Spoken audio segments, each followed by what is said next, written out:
ఇదే చంద్రబాబు నాయుడు మోకాళ్ళల్లో మా కాళ్ళల్లో కట్టెలు పెట్టిండు, అడ్డం పడ్డాడు. అనేక లెటర్లు రాసి ఢిల్లీకి చంద్రబాబు నాయుడు గారు రకరకాల ప్రయత్నాలు చేసిండ్రు. ఇదే కాంగ్రెస్ పార్టీ నాయకులు సుప్రీంకోర్టులో గ్రీన్ ట్రిబ్యునల్లో కేసు వేసారు తెలంగాణలో, ఈ ప్రాజెక్ట్ అయితే కేసీఆర్కి ఏడ పేరు వస్తుందో అని.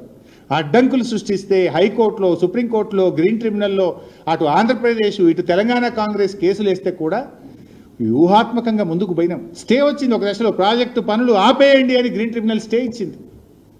మేము మళ్ళీ వెళ్ళి డ్రింకింగ్ వాటర్ పేరు మీద ఏదో ఉపాయం చేసి అనుమతులు తెచ్చి 28,000 కోట్లతోని మేము ప్రాజెక్టు కట్టినాం. ఇలా కరివెన, వట్టెము అని దాదాపు 4 రిజర్వాయర్లు పూర్తయినాయి. ఇలా కట్టుకొత్తుత నీళ్ళు వస్తాయి. ఏడాది అర్థమైంది, 20 నెలలు అయింది నీ గవర్నమెంట్ వచ్చి. గా ప్యాకేజీ 3లో మొత్తం అంతా కాలువల బండ ఉన్నది. గా బండ వల్ల కొట్టి ఆడికిడికి జీర్ పారదింటే మొత్తం 4 రిజర్వాయర్లు నింపచ్చు.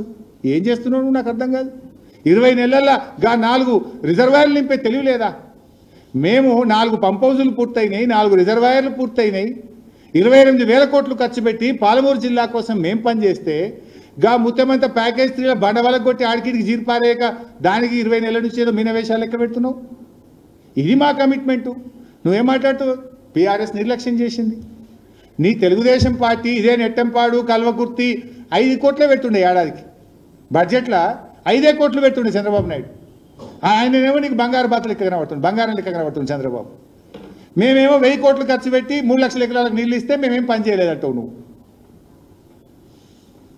ఇప్పటికైనా పాలమూరు మీద దృష్టి పెట్టు, వెంటనే ఆ ప్రాజెక్ట్ పూర్తి చేయాలని చెప్పి మేము బీఆర్ఎస్ పార్టీ పక్షాన కాంగ్రెస్ పార్టీని డిమాండ్ చేస్తూ ఉన్నాం. ఇలా నీళ్ళ మీద మా నిజాయితీ ఇప్పుడు ఏందో మీరు చూసింది కదా. నీళ్ళ మీద కేసీఆర్కున్న నిజాయితీ ఎవడన్నా శంకిస్తే ఇది అంటారు చూడు, గుడ్డొచ్చి పిల్లని ఎక్కిరించిందని గట్టుంటుంది. కేసీఆర్ను వెక్కిరించడం అంటే తెలంగాణ నీళ్ళ విషయంలో, తెలంగాణ ప్రయోజనాల విషయంలో ప్రాణాన్ని లెక్క చేయని కేసీఆర్ని గురించి నువ్వు మాట్లాడతావా? రేవంత్ రెడ్డి మాట్లాడడం అంటే గుడ్డొచ్చి పిల్లని ఎక్కిరించినట్టు. రేవంత్ ఒకసారి అసెంబ్లీలో మాట్లాడండి, మీకు ఐడియా ఉండుంటుంది. తెలుగుదేశం ఎమ్మెల్యేగా మాట్లాడండి. మా నాయన చచ్చిపోతే నీళ్లు లేకుండా మా జిల్లాల, పాలమూరు జిల్లాల కరెంటు కూడా లేకుండే నెత్తి మీద నీళ్ళు చల్లుకొని పోయినా అన్నాడు. ఇప్పుడు మరి పాలమూరు జిల్లాల ఇప్పుడు పచ్చడి పొలాలు ఎందుకు కనబడుతున్నాయి? నీకు తెలియలేదు. ఇవాళ శ్రీశైలం నిండి గేట్లు ఎత్తితే కూడా ఇవాళ కూడా నువ్వు కల్వకుర్తి లిఫ్ట్ ఆన్ చేయలే. ఎందుకు ఆన్ చేస్తలేవు కల్వకుర్తి లిఫ్ట్లు? మోటార్ చాలు చేస్తే ఆ 3 రిజర్వాయర్లు నిండి చెరువులు నింపుకోవచ్చు కదా. 15-20 రోజులు శ్రీశైలంలో నీళ్ళు రావట్టి, 20 రోజుల నుంచి నీళ్ళు వస్తే కూడా మోటార్లు ఆన్ చేస్తలేవు. నీళ్ళు పోతున్నాయి, వాడు అటు ఎంతకెళ్ళి పోతిరెడ్డిపాడు లావట్టి అటు కొట్టుకపోతుండు, ఇటు కిందికి పోతున్నాయి. నువ్వు ఎందుకు కల్వకుర్తి మోటార్లు ఆన్ చేస్తలేవు? ఎందుకు రిజర్వాయర్లు నింపుతలేవు? ఎందుకు చెరువులు నింపుతలేవు అని అడుగుతున్నా. నువ్వేమో మన ఆయన చచ్చిపోతే నీళ్ళు చల్లుకొని పోయినా బోర్ పోయలేదు అన్నావు. మరి ఇప్పుడు బోర్ ఎంత ఫుల్ పోతుందో నువ్వు చేసిందైతే ఏం లేదు కదా. ఇప్పుడు అదే బోర్ ఒత్తుపో ఎంతగానో పోతుందో చూస్తుంది. 3 ఇంచులు పోతుంది. ఇప్పుడు కేసీఆర్ కట్టిన చెక్ డ్యాంల వల్ల, కేసీఆర్ మిషన్ కాకతీయలో చెరువులు బాగా చేయడం వల్ల, పాలమూరు జిల్లాలో 10 లక్షల ఎకరాలకు నీళ్ళు ఇవ్వడం వల్ల ఇవాళ పాలమూరు పచ్చబడ్డది. నువ్వు చేసింది ఏంటి? 20 నెలలు అయింది నీ గవర్నమెంట్ వచ్చి. ముంగట చెప్తే కొంచెం ముంగట పోయినాక నీ సంగతి కూడా చెప్తా. నువ్వు చేసిన ఉదారకం కూడా చెప్తే ఇంకా చాలా ఉండదు చెప్పేది. ఇప్పుడు ఎందుకు మారింది? నువ్వు ఆనాడు బోర్ ఆక్కుంటూ పోసింది, నీళ్ళు లేకపోతే స్నానం చేయలే, నెత్తి మీద నీళ్ళు పోసుకొని పోయినా అన్నావు కదా. ఇప్పుడు అదే బోర్ వస్తూ 3 ఇంచులు పోతుంది. ఎందుకు పోతుంది 3 ఇంచులు? నువ్వు వచ్చి చేసింది అయితే నువ్వు చెక్ డ్యామ్ కట్టలే, నువ్వు చెరువు కట్టలే, నువ్వు 1 ఎకరానికి నీళ్ళు ఇవ్వలే. మరి 3 ఇంచులు ఎందుకు పోతుంది? కేసీఆర్ చేసిన పని, బీఆర్ఎస్ చేసిన పని. బీఆర్ఎస్ పార్టీ మేము 9.5 ఏళ్ళు ఉన్నాం. మాకు చాలా ఇబ్బందులు వచ్చినాయి. రాష్ట్రం ఏర్పడ్డ మొదటి సంవత్సరం అర్థమయ్యే వరకే టైం పడుతుంది. మధ్యలో పెద్ద నోట్ల రద్దు, ఆర్థిక మాంద్యం, 2 సంవత్సరాలు కరోనా. ఇన్ని తిప్పలున్నా బీఆర్ఎస్ పార్టీ మా 9.5 సంవత్సరాల్లో 48,74,000 ఎకరాలకు నీళ్ళు ఇచ్చింది. అసెంబ్లీ పెట్టు నేను మాట్లాడతా. 48,74,000 ఎకరాలకు నీళ్ళు ఇచ్చాం. ఇందులో కొత్త ఆయకట్టు 17,24,000 ఎకరాలకు కొత్త ఆయకట్టు ఇచ్చాం. స్థిరీకరణ 31,50,000 ఎకరాల స్థిరీకరణ చేశాం. మా కమిట్మెంట్ అది. 17,24,000 ఎకరాల కొత్త ఆయకట్టు ఇచ్చినాం, 31 లక్ష స్థిరీకరించినాం. రేవంత్ రెడ్డి నువ్వు 20 నెలలు అయింది వచ్చి, 1 ఎకరానికైనా నీళ్ళు ఇచ్చినావా? 1 చెరువు గిట్ట కట్టివా? 1 చెక్ డ్యామ్ కట్టివా? 1 కాలువ దవ్వుతివా? ఏం చేసినావు ఆయన 20 నెలల్లో? అసెంబ్లీలో అయితే చెప్పినావు ఏడాదికి 6,50,000 ఎకరాలు ఇస్తాను నువ్వు. మరి ఏడాది అర్థమైంది, ఇప్పుడు 10 లక్షలు రావాలి. ఏడొచ్చినాయో చూపి, హెలికాప్టర్ నేనే పెడతా, పోయిద్దాంపా, కిరాక్ తీసుకుంటాం మేము బీఆర్ఎస్ పార్టీ తరఫున, పోయి చూస్తాంపా. ఏడొచ్చిందో 10 లక్షల ఎకరాలు ఏడ చూపిస్తావు చూపి. చెప్పినావు కదా అసెంబ్లీలో ఏడాదికి 6.5 చేస్తాను. మొదటి ఏడాది 6.5, రెండవ ఏడాది ఇప్పుడు 8 నెలలకు వచ్చింది. మరి 10 లక్షలు చూపించాలి కదా, పోదాం హెలికాప్టర్లో. 10 లక్షలు చూపిస్తే నేను దుంకుతా, చూపించకపోతే నువ్వు దుంకుతావు. మరి సరే 20 నెలలు అయింది, కాంగ్రెస్ వచ్చింది. ఇప్పుడు నేను చెప్పిన హెలికాప్టర్లో పోదాం, 10 లక్షలు ఏడొచ్చిందో చూస్తామని చెప్పిన. పోనీ ఆయకట్టు తేలే, మరి చేసింది ఏమైనా ఉన్నదా ఒక్కసారి అది కూడా చూద్దాం. ఏం చేసింది కాంగ్రెస్ పార్టీ 20 నెలల్లో వచ్చినాక? సాగునీటి రంగంలో కాంగ్రెస్ విజయాలు ఏంటి? ఉన్నాయి, విజయాలు లేవని నేను ఎందుకంటే, కానీ ఆ విజయాల గురించి కూడా ఒకసారి మాట్లాడుకోవాలి. కాంగ్రెస్ పార్టీ 20 నెలల్లో ఏమేమి విజయాలు సాధించిందో కూడా మాట్లాడుకోవాలి కదా.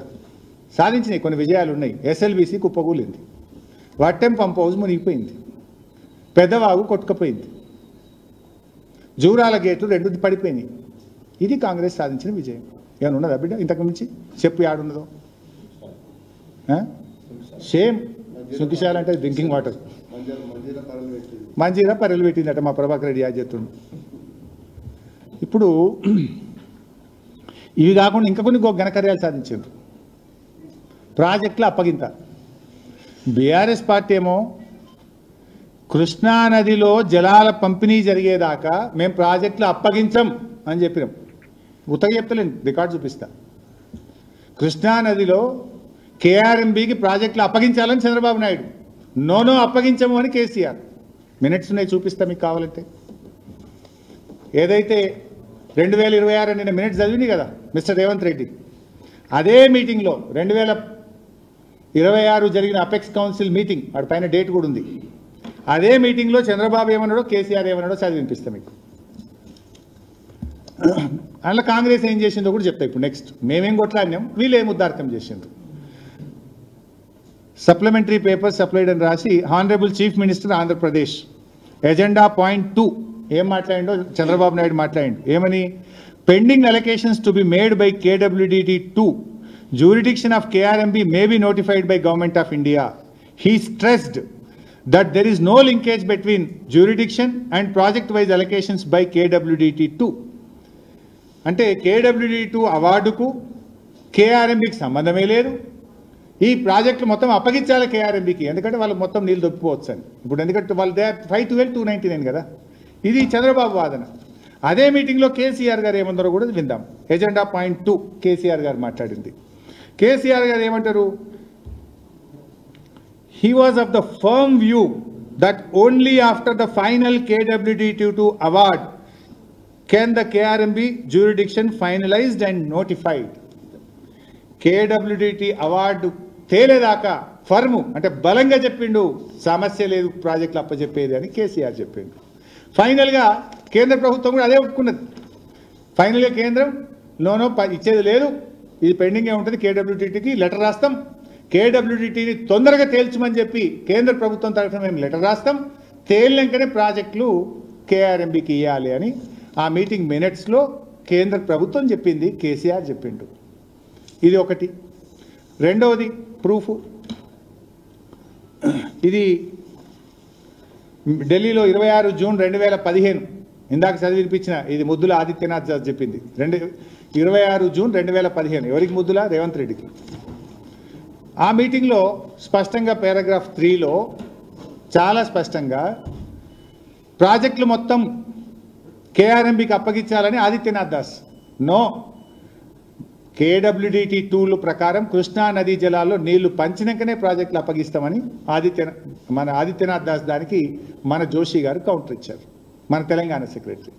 ఇది మీటింగ్ మినిట్స్ మీకు కూడా పంపిస్తాను. అంటే 2-3 ఇట్లా అనేక సందర్భాలు ఉంటాయి. ఎప్పుడు ఆంధ్రప్రదేశ్ అడిగినా నథింగ్ డూయింగ్, ప్రాజెక్టులు ఇవ్వము, మా కంట్రోల్లే ఉంటాయి, మొత్తం కృష్ణా జిల్లాలో నీళ్ళ పంపిణీ జరగాలి, ట్రిబ్యునల్ అవార్డు రావాలని మేము 10 ఏళ్ళు అప్పచెప్పలే, 10 ఏళ్ళు ఆపిపెట్టినాం మేము. ఇక కాంగ్రెస్ వాళ్ళు రాగానే ఎంత మంచిగా చేసినారో అది కూడా పెట్టు బాబు ఒకసారి. ఇది కాంగ్రెస్ గవర్నమెంట్ వచ్చినాక 17 జనవరి 2024 వీళ్ళ గవర్నమెంట్ వచ్చినాక ఒక నెల 10 రోజులు, నెల 10 రోజులనేమో మేము నీళ్ళు కావాలని ఢిల్లీ పోయినాము, నెల 10 రోజుల్లో వీళ్ళేమో ప్రాజెక్టులు తీసుకోండి అని అప్పచెప్పారు. ఇది కూడా మినిట్స్ ఆఫ్ ద మీటింగ్ చదివి వినిపిస్తా. Next page. నెల 10 రోజుల్లో వీళ్ళేమో ప్రాజెక్టులు తీసుకోండి అని అప్పచెప్పారు. ఇది కూడా మినిట్స్ ఆఫ్ ద మీటింగ్ చదివి వినిపిస్తా. నెక్స్ట్ పేజ్ తీసుకో బాబు. రైట్, ఇందులో మీరు చూడండి, ఇది మినిట్స్. దీని మీద సంతకం రేవంత్ రెడ్డి పెట్టిండని కూడా అనొచ్చు. నేను కూడా ఆయన లెక్క మాట్లాడాలంటే రేవంత్ రెడ్డి సంతకం పెట్టిండు, రేవంత్ రెడ్డి అప్పచెప్పిండ నేను కూడా అనొచ్చు. కానీ నాకు విజ్ఞత ఉంది అనను. కాకపోతే ఇరిగేషన్ సెక్రటరీ పెట్టిండు, వాళ్ళ సెక్రటరీ, మన సెక్రటరీ, మన ఏఎన్సీ, వాళ్ళ ఏఎన్సీ సంతకాలు పెట్టారు. ఏమన్నారు ఇలా అంటే, both the states and KRMB will discuss and finalize the protocols for handing over of the Nagarjuna Sagar Dam, Srisailam Dam and all the 15 prioritized components outlets to KRMB and come out with a concrete action plan in this regard within 7 days. ఈ ప్రాజెక్టులో అప్పచెప్పే పద్ధతి విధి విధానాలను 7 రోజుల్లో final చేస్తాము. ఇది point number 1. Point number 2, both the states will hand over 15 prioritized components outlets of Nagarjuna Sagar project and Srisailam project to KRMB within 1 month time period. 15 prioritized components outlets of Nagarjuna Sagar project and Srisailam project to KRMB within 1 month time period. వారం రోజుల్లో విధి విధానాలు final చేస్తాం, నెల రోజుల లోపల ప్రాజెక్టులు అప్పచెప్తాం, and ఇంకా కింద third, CRPF will keep a strict vigil on the dam site and will allow the engineers, officials from both Telangana and Andhra Pradesh to enter premises of Nagarjuna Sagar Dam only after permission of KRMB. మన engineer కూడా పైకి పోవాలంటే CRPF వాళ్ళు రానియరు, permission KRMB ఇస్తేనే మన engineer పైకి పోవచ్చు. అప్పటిదాకా నాగార్జున సాగర్ డ్యామ్ మన ఆధీనంలో ఉంది. వీళ్ళు పోయి ఏం చేసిండ్రు, 17th January 2024 నాడు 10 ఏళ్ళు బీఆర్ఎస్ పార్టీ ప్రాజెక్టులను KRMBకి అప్పచెప్పకుండా ట్రిబ్యునల్ అవార్డు తేలే వరకు ఇవ్వమని మేము ఆపెడితే వీళ్ళు అప్పచెప్పొచ్చండి. అప్పుడు మీకు తెలిసి ఏం జరిగిందో, కేసీఆర్ గర్జించిండు, నల్లగొండలో సభ పెట్టి, బిడ్డ ఎట్లా అప్పచెప్తావు, 10 ఏళ్ళు నేను కాపాడినాం, నువ్వు ఎట్లా ప్రాజెక్టులు అప్పచెప్తావు అని కేసీఆర్ నల్లగొండలో సభ పెట్టి గర్జిస్తే, ఆ రోజు అయ్యయ్యో లే తప్పు మేము ఏదో తెలియక ఇచ్చినాం, ఇది తప్పు, ఇది మేము ఒప్పుకోలే అని చేతులు గాలింక ఆకులు పట్టుకుంటూ పిసుకున్నారు. అసెంబ్లీ పెట్టేప్పుడు తీర్మానం రాసింది, లేదు మేము అప్పచెప్పం, ఇది తప్పు, మేము చెప్పింది ఈ మీటింగ్లో మేము ఒప్పుకోలేదు అని చెప్పి యాక్చువల్గా ఒప్పుకున్నారు. బయటకు వచ్చి మీడియాలో, టీవీలో మాట్లాడినరు, పేపర్ మీద వచ్చింది, టీవీలో వచ్చింది. బీఆర్ఎస్ కేసీఆర్ గారు బయటకు వచ్చి ఉద్యమం చేస్తే అప్పుడు మళ్ళీ అసెంబ్లీలో తీర్మానం చేసి మేము ఇయ్యం అదంతా తుపాలని వాపసు తీసుకున్నారు. ఇది వీళ్ళ కథ. ఇక ఇది చూస్తే గిట్లా ఏది ప్రాజెక్టులు అప్పగింత KRMB విషయంలో. ఇక SLBC ప్రాజెక్టు కుప్పగులింది. ఇక్కడ నాకు ఒకటి అర్థం కాదు, ఈ కిషన్ రెడ్డికి రేవంత్ రెడ్డి మధ్య ఇంత బలమైన ఫెవికాల్ బంధానికి ఏందో నాకైతే అర్థం కాదు. బడే ఫెవికాల్ బంధం, ఇద్దరికి లవ్, ఒకరంటే ఒకరికి ప్రేమ. ఏం లవో, ఆ లవ్ ఏందో, అంత ప్రేమ ఏందో, ఇద్దరు కలిసి రాష్ట్ర ప్రయోజనాలు దెబ్బతీస్తుంది. నా బాధ ఏంటంటే మీ లవ్ ఎంత ఉండే నాదేం పోయింది, కానీ రాష్ట్రం not at the cost of Telangana state కదా. ఏమైంది, ఆనాడు కాళేశ్వరం ప్రాజెక్టులో 100 భాగాలు, అందులో ఒక భాగం మేడిగడ్డ. ఆ మేడిగడ్డలో ఉన్న 85 పియర్స్, 85 పియర్స్లో ఒక్క పియర్ గొంగితే కిషన్ రెడ్డి NDSAకి ఉత్తరం రాసిండు, అరే మీరు జల్దీ రాండి మొత్తం కూలిపోయింది, జర చూడుండ్రి అన్నాడు. 100 భాగాల్లో మేడిగడ్డ ఒక భాగం, మేడిగడ్డలో ఉన్న 85 పిల్లర్లలో ఒక పిల్లర్ గొంగితే కిషన్ రెడ్డి ఢిల్లీకి NDSAకి ఉత్తరం రాసి 2 రోజులు పిలిపించిండు. మరి మొత్తం SLBC కుప్పకూలింది కదా. మొత్తం ప్రాజెక్టు భవిష్యత్తే 5,000 కోట్లు ఖర్చు పెట్టిన SLBC భవిష్యత్తే ప్రశ్నార్థకమైంది. ఆ టీ బీమ్ బయటకెళ్ళది, ముంగడికి పోదు, 6 చచ్చిపోయినరు, బతుకులు ఆగమైనాయి, శవాలు కూడా బయటకు రాలేదు. మరి దీని మీద కిషన్ రెడ్డి గారు NDSAకి ఎందుకో ఉత్తరం రాయడు, NDSA ఎందుకో రాదు. ఒక పిల్లర్ గుంగితే 300 వచ్చిండ్రు, కిషన్ రెడ్డి ఉత్తరం రాస్తాడు, 300 వస్తుంది బీజేపీ వాళ్ళు. మరి SLBC కుప్పకూలితే 5,000 కోట్ల ఖర్చు పెట్టిన ప్రాజెక్టు ఆగమైపోతే ఎందుకు NDSA రాదు, ఎందుకు కిషన్ రెడ్డి గారు ఉత్తరం రాయడు? ఈ బీజేపీకి రేవంత్ రెడ్డికి ఉన్న ఈ ఫెవికాల్ బంధం ఏంది, ఈ కిషన్ రెడ్డి ఈ రేవంత్ రెడ్డి మధ్యలో ఉన్న ఈ లవ్ ఏంది? ఇది బయటకి సమాధానం చెప్పాలి కదా. NDSA ఆనాడు వస్తుంది, ఓకే, ఎందుకు వచ్చిందని అంటలేను, మరి ఇవాళ ఎందుకు రాదు? ఆనాడు కుంగింది ఒక పిల్లర్, ఇవాళ కూలింది మొత్తం ప్రాజెక్టు, దీనికి ఎందుకు రారు? ఇవాళ ఆలోచించాల్సినటువంటి అవసరం ఉంది. అదేవిధంగా పెదవాగు కూలిపోయింది, కొట్టుకపోయింది, వట్టెం పంప్ హౌస్ మునిగిపోయింది, జూరాల గేట్లు క్లాంప్స్ పడిపోయి 2 గేట్లు పడిపోయినాయి మేము మెయింటెనెన్స్ చేయక. ఇవాళ లోయెస్ట్ వాటర్ యూటిలైజేషన్ కృష్ణా నదిలో సరే తాత్కాలిక ఒప్పందం 299 అదే రేషియోలో పంచుకోవాలి. కానీ జరిగింది ఏంది, పోయిన సంవత్సరం గత 10 ఏళ్లలో ఎప్పుడు వాడినంత తక్కువ, ever lowest in the history of Telangana.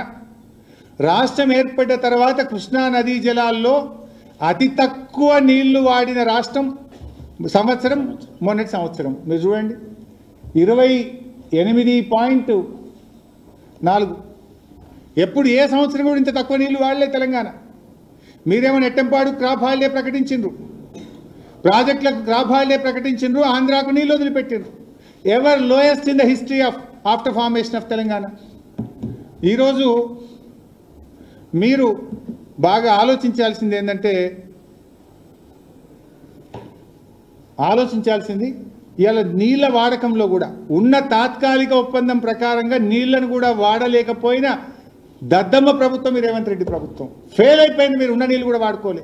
అరే మీరు ఏం చేసిండ్రు? ఓ ఎకరం కొత్త ఆయకట్ రాపాయి, ఒక ప్రాజెక్టు పూర్తి కాపాయి, ఒక చెక్ డ్యామ్ కట్టపోతురి, ఒక చెరువు కట్టపోతురి, పైగా ఎస్ఎల్బీసీ కూలగొడుతురి, పెద్దవాగు తెగిపాయి, వట్టెం మునిగిపాయి. ఈ ఉన్న నీళ్ళల్లో 65 టీఎంసీలు కిందికి ఆంధ్రకు వదిలిపెట్టిరి గురుదక్షిణ కింద. ఇక ఉన్న ప్రాజెక్టులు కేఆర్ఎంపీకి అప్పచెప్తారు. ఇక మీరు చేసిందే ఇంకా ఏ ముఖం పెట్టుకొని మాట్లాడుతున్నారు మీరు?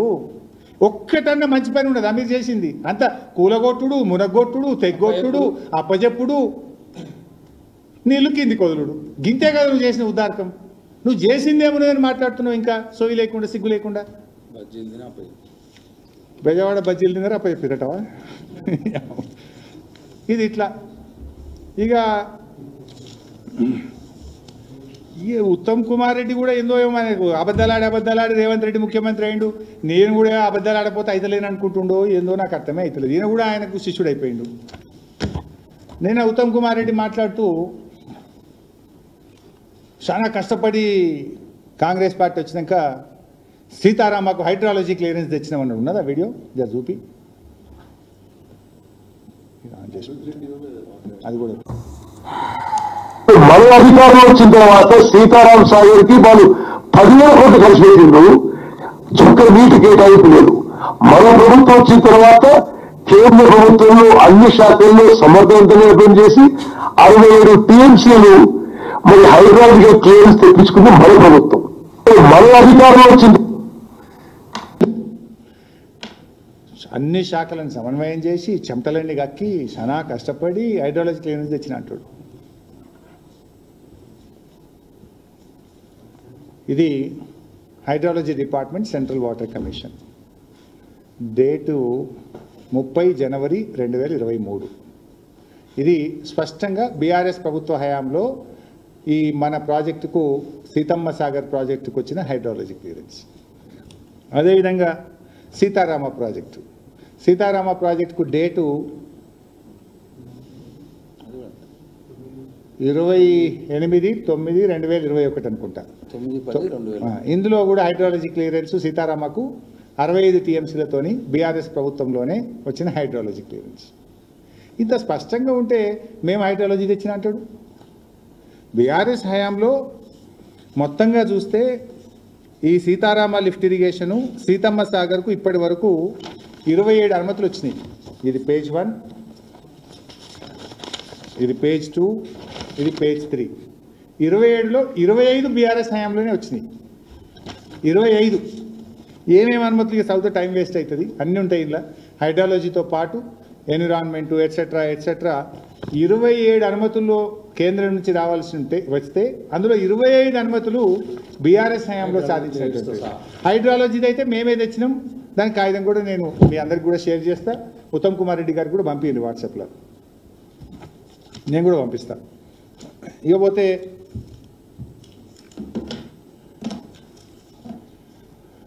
ముఖ్యమంత్రి గారు నిన్న మాట్లాడుతూ అసెంబ్లీలో మాట్లాడదామా హరీష్ రావు అన్నాడు. నేను రెడీ, రేపు పెడతావా చెప్పు. రేపు మీరు ఉదయం 8 గంటలకు అసెంబ్లీ పెడితే ఐఎమ్ రెడీ టు డిస్కస్. ఒక్కటే కండిషన్, మైక్ కట్ చేయొద్దు. నువ్వు ఒర్రేదంతా ఏం చేస్తావు, అసెంబ్లీ అర్జెంట్ అని పారిపోతావు. నీకు దమ్ము ఉంటే ధైర్యం ఉంటే ఒక్కరోజు కాదు మిస్టర్ రేవంత్ రెడ్డి, నెల రోజులు పెట్టి నేను రెడీ. మాట్లాడదాం, 15 రోజులు కృష్ణా మీద మాట్లాడదాం, 15 రోజులు గోదావరి నది మీద మాట్లాడదాం. నీ కాంగ్రెస్ చేసిన ద్రోహం, నీ తెలుగుదేశం చేసిన ద్రోహం, నీ గురువు గారు చేసిన ద్రోహం, నువ్వు చేసిన ద్రోహం అన్నీ మాట్లాడుకుందాం. మాట్లాడదాం, పెట్టు. ఎప్పుడు పెడతావు? రేపు పెడతావా, ఎల్లుండి పెడతావా? నేను ఉత్తరం నీకు అసలు ఇంకోటి, నువ్వు ముఖ్యమంత్రివి, సభానాయకుడివి, శాసనసభకు సభానాయకుడివి. ప్రతిపక్షం ఎమ్మెల్యే ఉత్తరం రాస్తే సభ పెడతారు ఎవరన్నా? ఎప్పుడైనా చరిత్రలో ఉందా? I demand you put the assembly, రేపే పెట్టు అసెంబ్లీ, మాట్లాడదాం 10 రోజులు. కండిషన్ ఒక్కటే, మైక్ కట్ చేయొద్దు. చలో ఎంతసేపైనా మాట్లాడదాం. నువ్వు గంట మాట్లాడు, నేను గంట మాట్లాడతా. నువ్వు 4 గంటలు మాట్లాడు, నేను 4 గంటలు మాట్లాడతా. అర్జెంట్ చేయొద్దు, హౌజు పారిపోవద్దు, గంతే నా కండిషన్. మాట్లాడదాం, రేపు పెడతావు పెట్టిగా. ప్రజెంటేషన్ నువ్వు చేయి, నేను కూడా ప్రజెంటేషన్ చేస్తాను. మాకు కూడా మైక్ ఇవ్వాలి, మాకు కూడా ప్రజెంటేషన్కి అవకాశం ఇవ్వి. చాలా రాష్ట్ర ప్రజలందరికీ తెలవాలి ఎవరి నీతి ఏందో, ఎవరి నిజాయితీ ఏందో. మాట్లాడుకుందాం. ఇవాళ మీ కాంగ్రెస్ ఎమ్మెల్యేనే చెప్పిండు కదా ఇవాళ పొద్దుగాల, అనిరుద్ రెడ్డి కాంగ్రెస్ పార్టీ ఎమ్మెల్యేనే బనకచెర్ల విషయం మీద ఒక ఎమ్మెల్యేగా సూచన చేస్తున్నా. ఉత్తమన్న లెటర్లు రాసుడు కాదు, చంద్రబాబు కోవట్లున్నారు తెలంగాణలో. చంద్రబాబు కోవట్లున్నారు. ఇక్కడ ఎవరు ఆ కోవట్ అనేది అందరికీ తెలుసు రాష్ట్రంలో. నాయకుడు ఎవరు కోవట్? ఇంక నానోటితో నేనెందుకు చెప్పాలి? బహుశా అనిరుద్ధి చెప్తేనే బాగుంటుంది అది. చంద్రబాబు కోవట్లున్నారు, ఈ ఉత్తరాలు రాస్తే నడవది, మన ఇంటి దొంగలు ఉన్నారు అని చెప్తున్నాడు ఇలా కాంగ్రెస్ పార్టీ ఎమ్మెల్యే. ఇవాళ నేను ఒకటే ఫైనల్గా నా అప్పీలల్లో కూడా, ఇవాళ ఇంకోటి కూడా మాట్లాడండి రేవంత్ రెడ్డి, అవినీతి గురించి మాట్లాడండి. ఇవాళ అవినీతి గురించి రేవంత్ రెడ్డి మాట్లాడితే అవినీతి అనే పదమే సిగ్గుపడుతుంది. ఇవాళ కేసీఆర్ వాటర్ మ్యాన్. నిజంగా చెప్పాలంటే తెలంగాణ విషయంలో KCR is water man of Telangana. నువ్వేమో వాటా మ్యాన్. ఇవాళ రాష్ట్రంలో ఎవరైనా చెప్తారు వాటా లేని ఏదైనా మున్సిపల్లో పర్మిషన్ వస్తుందా? ల్యాండ్ కన్వర్షన్ అవుతుందా? అపార్ట్మెంట్లకు అనుమతి వస్తుందా? ఫైనాన్స్లో బిల్లు వస్తుందా? తెలియదా ఈ రాష్ట్ర ప్రజలకు? ఫీజు రియంబర్స్మెంట్ బిల్లులు వస్తున్నాయా? ఫైనల్గా నేను చెప్పేది ఒకటే, రేవంత్ రెడ్డి గారు నీ అదృష్టం బాగుంది, నువ్వు ముఖ్యమంత్రి అయినావు. కేసీఆర్ గారు మొన్ననే చెప్పిండు, వరంగల్ మీటింగ్లో చెప్పిండు, కానీ లక్షల మంది నువ్వు 5 ఏళ్ళు ఉండాలి నాయన. నేనేమనం 5 ఏళ్ళు నువ్వే ఉండాలి, కానీ మంచిగా చేయి. ఇదే నీ చిల్లర వ్యవహారము. చరిత్రలో ఇప్పటికే ఒక తెలంగాణ ద్రోహిగా నీకు చరిత్ర పుట్టలో ఎక్కినవు. దాన్ని ఎవడు చెరపలేడు, మరపలేడుగా. అది నువ్వు తెలంగాణ తల్లిని మార్చినా, నువ్వు ఏం చేసినా తెలంగాణ ద్రోహి లిస్ట్లో ఫస్ట్ పేరు నీదే ఉంటుంది. అది కానీ ఎవరు, nobody can change that. But రాష్ట్రద్రోహిగా మిగలకు, నీళ్లల్లో తెలంగాణకు అన్యాయం చెయ్యకు,